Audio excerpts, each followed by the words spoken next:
On a day that's dedicated to celebrating our veterans and showing them appreciation, people are outraged about a new ordinance that was recently passed, and it could affect a lot of veterans and families in one of the worst ways possible. I'm Danielle Vance. So now, what does this new rule do? The new ordinance passed in Fort Lauderdale, Florida, makes it illegal for anyone to give food to homeless people outdoors, or more specifically, food sharing outdoors. The acting mayor overseeing the ordinance was being interviewed on a TV news network when he essentially said that more sites were being created than ever before for the feedings, and that they're just restricting the locations of the feedings, not stopping them. And he also said that feeding the homeless does not fix the problem. It just enables them to stay there and continue to be homeless. Now, firstly, I believe terms like the feedings and the homeless are really odd terms to use when speaking about human beings as opposed to another species.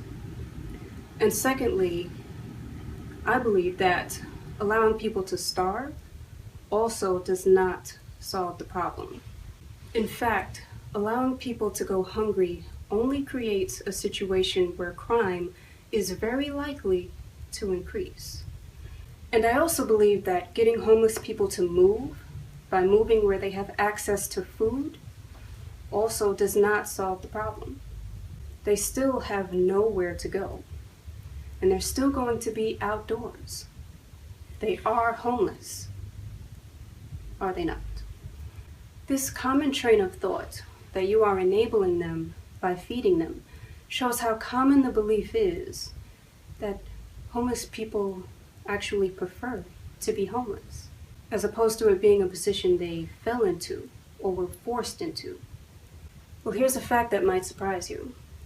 According to Part 1 of HUD's 2013 Annual Homeless Assessment Report, 18% of homeless people are chronically homeless. Only 18%.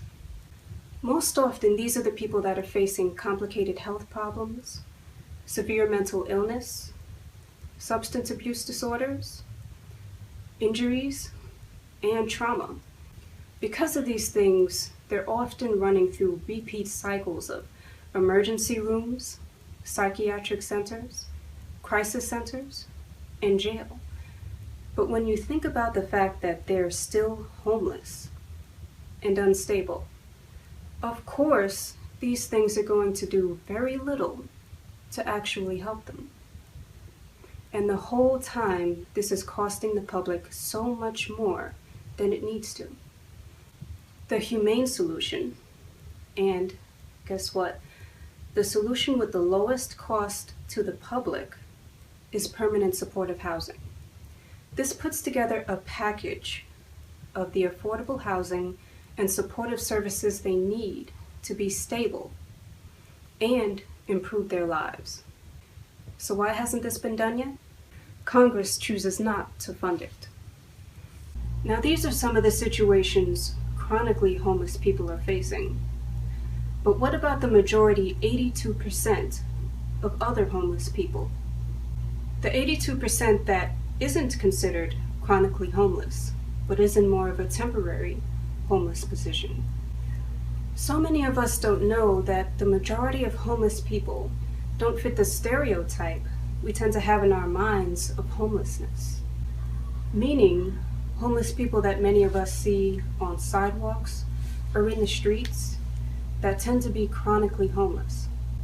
No, actually it's the people you might never know are homeless that make up the majority of people experiencing homelessness. Your family members, friends, co-workers, church members, students, people you know, and members of your community.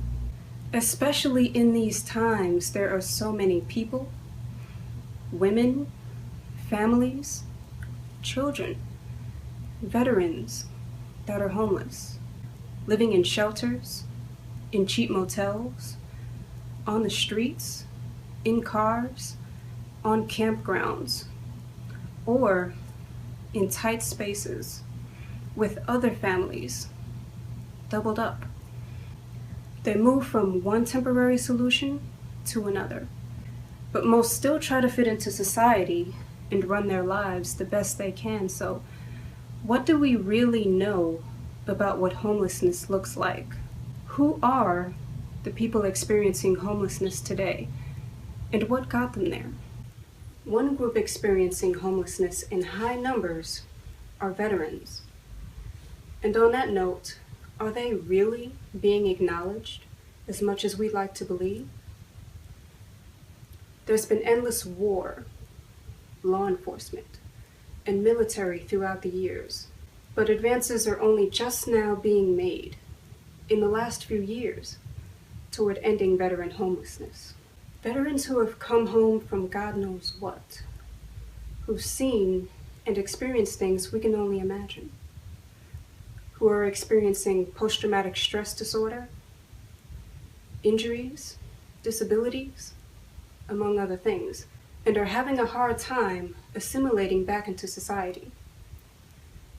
And not only that, but veterans who aren't experiencing those obstacles still have a hard time getting a job. And yet veterans, among so many other people and families, are experiencing setbacks, unexpected crises, and can't even find employment. So many people who've been misplaced by the worst economy in 80 years are winding up homeless. So while homeless veterans are finally starting to see real assistance, there are so many families and people that are still far too often being ignored. Homeless women, families, and homeless children, for example. According to a report called America's Youngest Outcasts, issued by the National Center on Family Homelessness, the number of homeless children in the U.S. has surged in recent years to an all-time high, amounting to 1 child in every 30 being homeless. 1 child in every 30.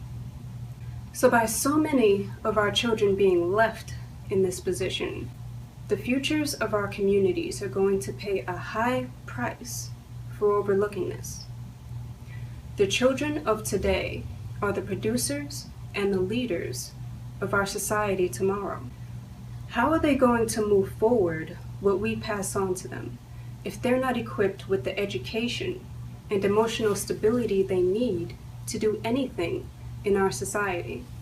But we're not looking at those things when we think of homeless people. We don't see people. There are so many stereotypes when it comes to homelessness, but very few truths. It is a fact that in this world's constantly changing environment, with constantly changing circumstances always affecting us, any one of us could find ourselves in this position. And so many of us have. People that you know, talk to, work with, learn with, are homeless or on the brink of it. But we don't recognize it, see it, or even want to believe it. That's why it's so important to keep sight of the fact that if you run into a rough place in your life, that everyone deserves as much love, respect, and a helping hand just as much as you do. So now I want to hear from you. Have you ever been without a home or known someone that didn't have a place to stay or was close to it? How did it happen? What did you learn from the situation? Tell me your experience in the comments. Did you like this video and know anyone who should see it? If so, subscribe to this channel and share it. And if you want even more resources and exclusive updates to create a life and relationships you want, go to daniellebenz.com and sign up for email updates. Thank you so much for watching. I'll see you in the next video.